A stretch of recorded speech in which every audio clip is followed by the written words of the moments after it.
আমার এই ছোট্ট পাইলাটা দিয়ে চলুন বৃষ্টিতে ছবি আঁকি। আজকে চলুন আপনাদেরকে খুব ইন্টারেস্টিং একটা ব্রাশের সঙ্গে পরিচয় করে দিই, আর সেটা হচ্ছে এই ওয়াটার কালার ব্রাশটা, যেটা কিনা নিজেই ওয়াটার বহন করে। আমার এই ছোট পাইলাটা তো দেখতে অনেক কিউট, কিন্তু এটা কি আসলে কাজের, সেটা আজকে আমরা চলুন টেস্ট করি। এই ওয়াটার কালার ব্রাশটা অনেক ইন্টারেস্টিং একটা ব্রাশ, যেটা কিনা নিজেই পানি বহন করে। আপনার আর ওয়াটার কালার করার সময় আলাদা করে পানি ক্যারি করা লাগবে না। আপনি হালকা করে ব্রাশটা যখন চাপ দেবেন তখনই ভেতরে পানি বের হয়ে আসে। আমাদের বাসার সবচেয়ে শান্তিপূর্ণ একটা জায়গা হচ্ছে আমার আম্মুর বাগান।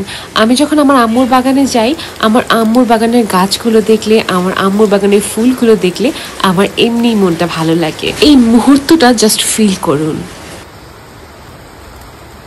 আল্লাহর কি অপরূপ সৃষ্টি, মাশাআল্লাহ। আমার আম্মুর বাগানে বৃষ্টি দেখতে দেখতে আমি একটু করে আমার ওয়াটার কালার পেন্টিংটা করে নিচ্ছি।